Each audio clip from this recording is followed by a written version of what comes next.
got your name, date, class code, table color, and your vocabulary.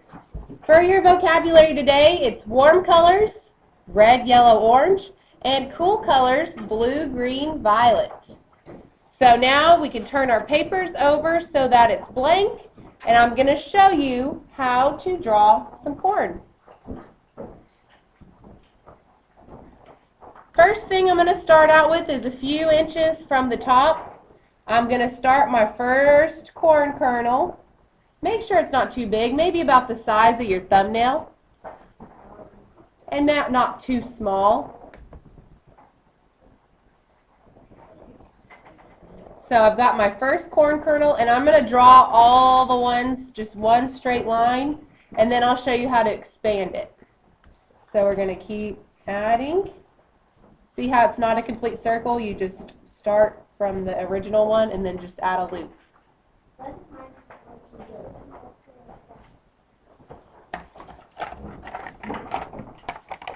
So continue drawing all the way down.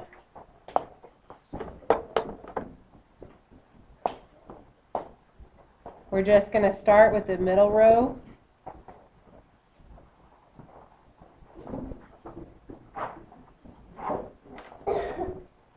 Because that corn is packed close together.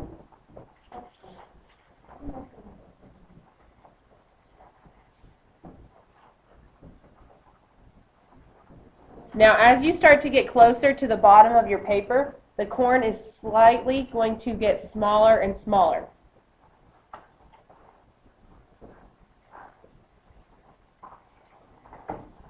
If your Sharpies are starting to act up, make sure you hold it straight up and down, not at a slant. If you hold it at a slant like this, the ink will not come out very well. But if you hold it straight up and down so that the marker tip is right on the paper, it will work much better for you, I promise.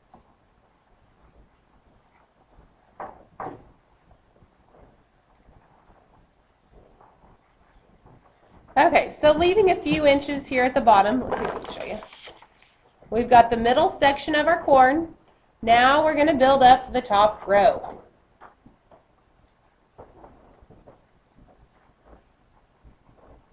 So maybe 3 on each side.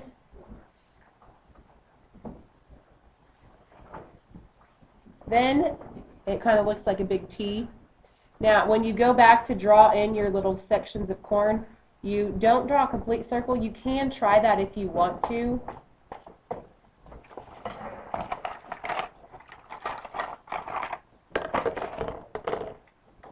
So I'm going to show you.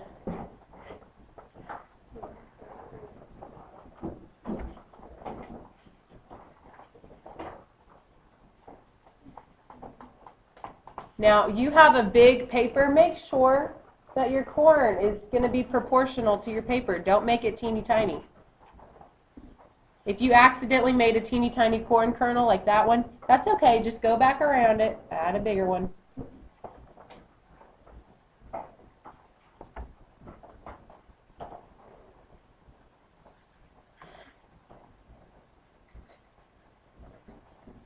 Kind of almost looks like scales of a fish.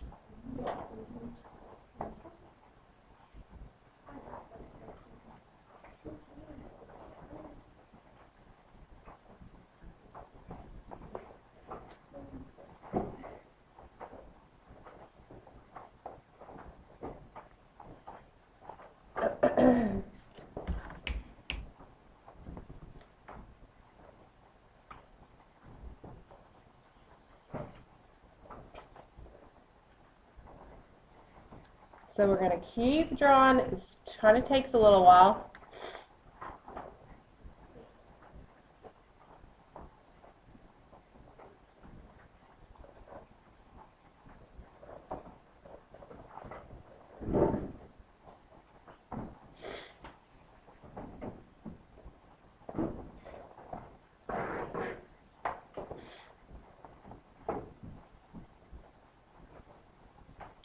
Make sure it doesn't get too narrow, but you fill it in all the way.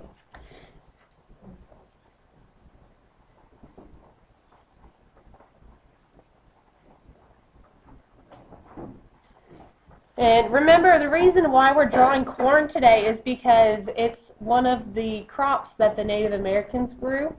And the crops that they grew were three main crops together every time, and they're called the Three Sisters.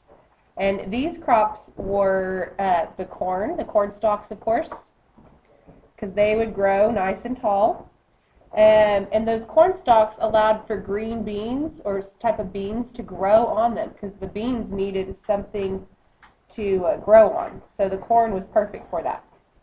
But the only thing was the roots, they needed protecting.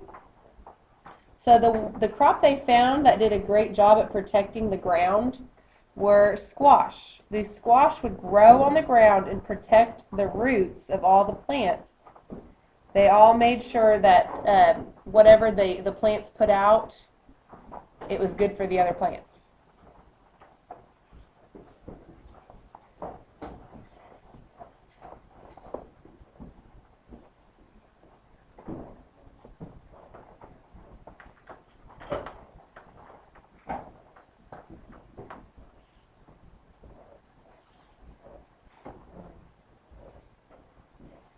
Now we're going to be painting our corn with, you can pick either warm colors or cool colors. So my example that's on the board, I used warm colors for the inside of my corn, and then for my background, I used cool colors. So if you wanted to flip-flop that and switch it up, that's fine with me. Just remember that if you do cool colors on your corn, you have to do warm colors for your background.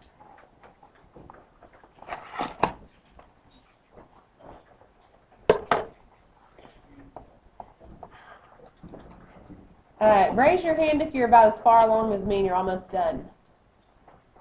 So we need to keep working. Okay, if you're not done yet, keep working.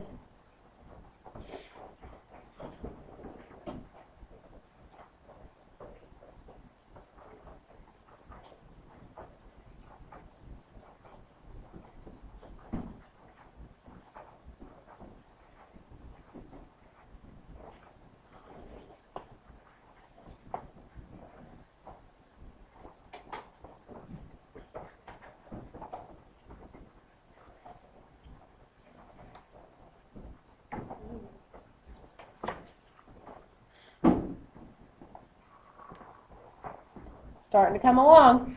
So this point where it starts getting towards the bottom, I've got, about a fingertip's length left. I'm going to start to angle it in a little bit more.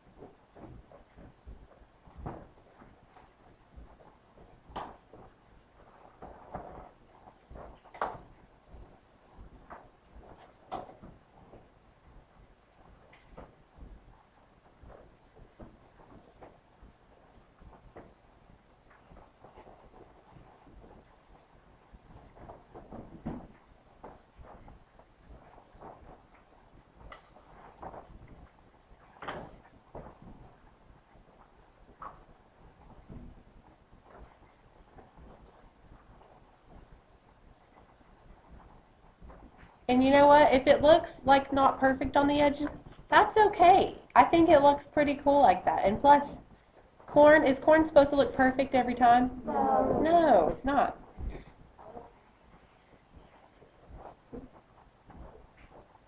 Okay, maybe on the bottom, sometimes there's some of those strings from the husk.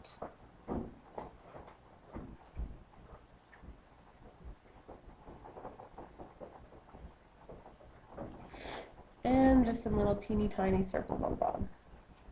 Okay, so I've got my corn, but the husk part. The husk is what it grows in.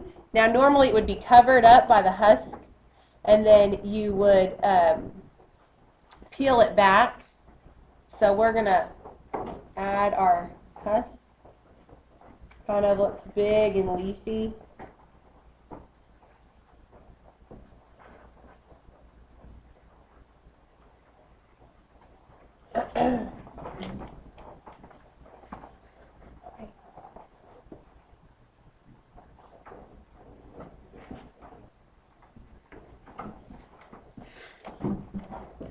going to make one of my leaves kind of falling over the side here.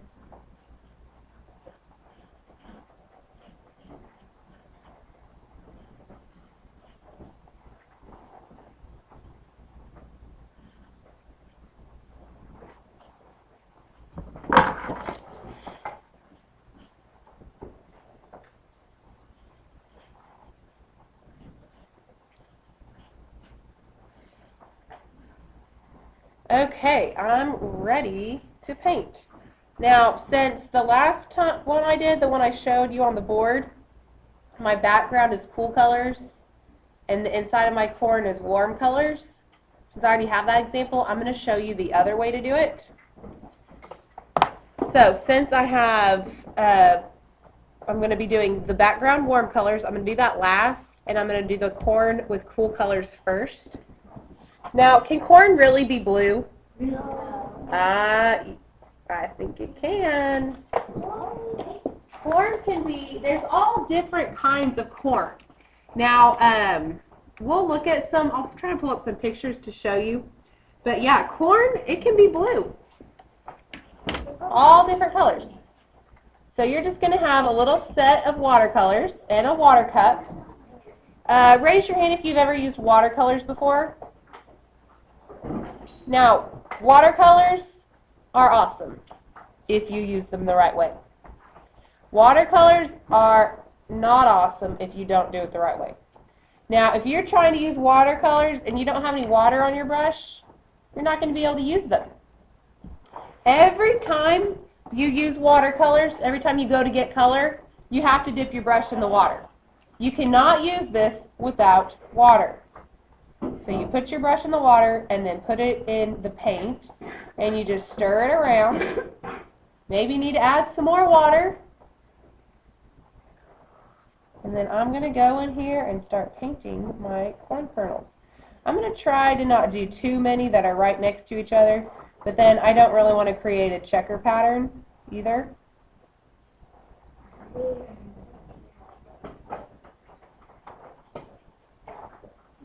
So I'm going to go just painting each one in. I'm going to let you guys go ahead and, let's see, I think we have time to start painting today. So what you're going to need at your tables, I'm gonna pick table leaders here in just a moment, but what you're going to need is 2 water cups at your table and 2 things of paint at your table. And everybody needs a paper towel to dry your brush off between colors. And I think you guys will be ready. Then I'll show you later how to do the background. When you do the background, you're going to just I think next time we might have to finish the background. Okay.